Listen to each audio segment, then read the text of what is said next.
Hey guys, what is going on? Payne here once again, and welcome back to my Swansea career on FIFA 14 Next Gen on the PS4. Take a look at that as well.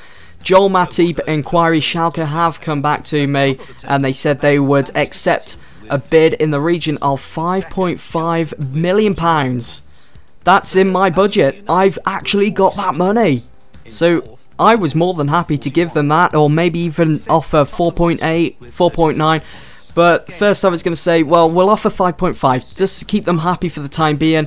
I did inquire about Jelavic as well, but I'm not going to go after him, don't worry.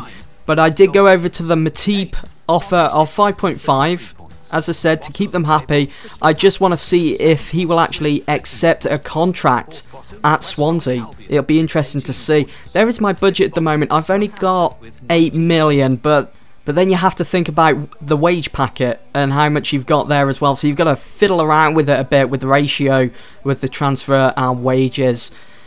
At the moment, as it stands, we've got enough for Joel Matip, but it all depends really on how much he wants per week on his wages. So I went to my actual team and was like, well, let's see if we can loan out some players. Let's see if we can possibly sell some players, free up some money with the wage area. And so I was just going through some of the team with the likes of Donnelly, Mead, Lucas, Situ, Abeng, just sending them out on loan as well. See if anyone comes back. We did get an offer for Lee Lucas from Burnley, season loan, accepted at the age of 21, overall 61. It'll be good match experience for him. Our first game of this video saw Swansea playing away against MK Dons in the FA Cup. We're actually playing in the FA Cup. That competition has now started up this season, so it's great to see that back.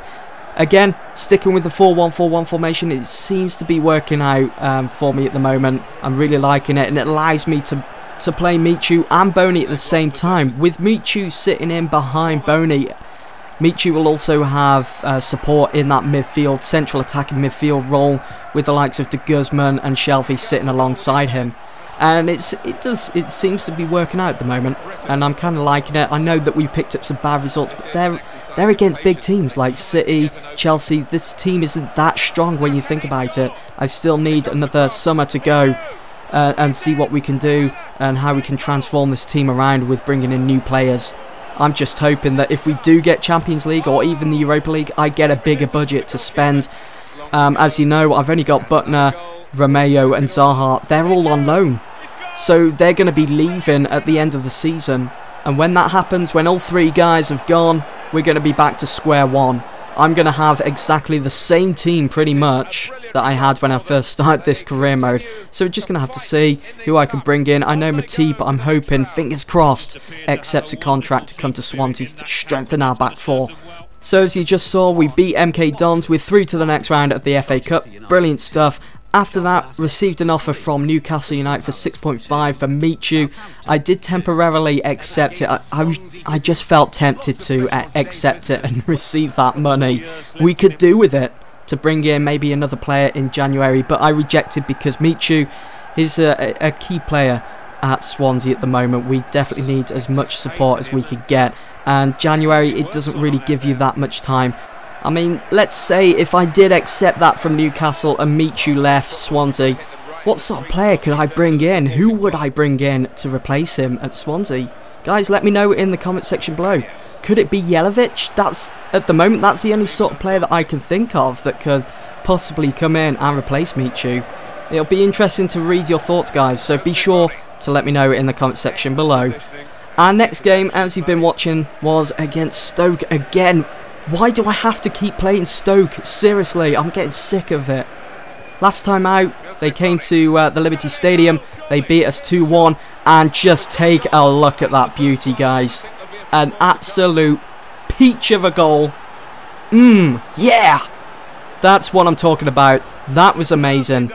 It really was. It was a piece of art, if I may say so myself. Boney could see the Stoke goalkeeper, Zila, off his line, and I just went for it. I thought, you know what, I've never actually tried this before. Let's see if it works out. Boom, there we go. First time around, it actually works. What a cheeky chip. Possibly a contender for goal of the season, that. And that was Zila's debut game as well for Stoke after they just signed him in the January transfer window. Boney has every right to be celebrating, dancing all over the pitch after a beautiful goal like that. So we found ourselves 1-0 up, makes a change as well against Stoke, and then just a couple of minutes later, Wilson goes and puts the ball into the back of the net. I mean, how the hell did he score that? Such a tight angle. Yeah, it serves you right for getting glitched on the net, you douche. So the game was back on level terms. I could see a repeat happening here, just like they did to us back at the Liberty Stadium where they beat us 2-1. But it wasn't going to happen. I was full of rage, full of anger, full of frustration in this one. Canas pulling the ball away from Peters, had a crack on goal, smashed it at Zila. He just got a hand to that, couldn't even hold on to it, knocked it over for a corner. Boney with another chance to make it 2-1. Another chance to get his second goal against Zila, who was having his debut for Stoke. It wouldn't have been the best of starts for him if that had gone in. But Canas found Routledge, took the ball in, fired it at Zila. He did well to put his whole body in the way there.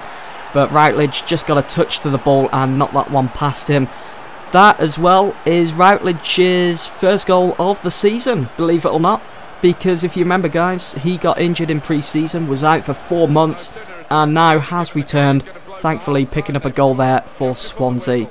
Nice little simple finish. We was back in the game.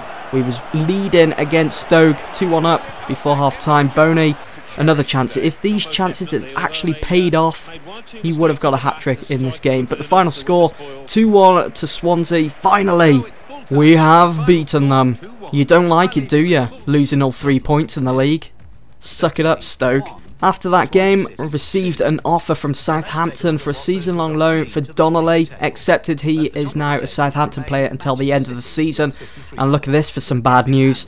Ashley Williams, my captain, picked up a medial collateral ligament injury and is going to be out for 3 months. So I had to act fast on the Joel Matip deal. I had to bring him to Swansea even before the last day of the transfer window. We needed him. We needed Matip. I did offer 5.5 again. I just want to offer him a decent contract. I need him at Swansea. There is no room for failing to get my man. There is the league table. We now have dropped down to 8th, but it's still very tight with the 5th position there. Spurs finding themselves in 5th. And look who we're playing next. Oh yeah, it's Tottenham Hotspurs. So we needed to win this game. And probably my best centre-half is out injured for 3 months. So I had to bring in Jordi Amat to replace him in that back four. It was going to be hard against Stoke, and just look at this. Early on in the game, Chico Flores gets a yellow card. It's just going from bad to worse. It's like EA, it's like FIFA is out to fucking screw me over. I'm sorry about my language, but it just annoys me when this happens. It's almost as if the game knows that you've got one of your best players out injured, and they think, let's annoy him just a little bit further. Let's give him a red card. I don't think that was a red card. His intention was the ball. It was just a foe that made a meal out of it. But we opened up the scoring thanks to that goal from Zaha. Made it 1-0. But Tottenham back in the game after that sliding goal from Sigurðsson there. Wasn't too happy about that. So the game stood at 1-1. And just on the 89th minute, as I was pressing counter-attacking Tottenham, they hit me on the counter-attack. It couldn't get any more frustrating than that. Sandro made it 2-1. There is no way of turning that game around. We dropped all 3 points and we've lost Chico Flores now. So it's just going to be harder for me to actually fill our back four. Thankfully, my transfer offer had been accepted for Joel Matip. I offered him a contract worth 50 grand a week for 4 years. Crucial, important first team player, sorry. And that's what he was demanding, so I was happy to give him that. Hopefully he'll come back and say, yeah, I accept. I did receive an offer from Middlesbrough for Alan Tate for 150 grand. I accepted. He's now off. And look at that. Contract offer has been declined. Will I get my man? You guys are just going to have to stay tuned for the next episode.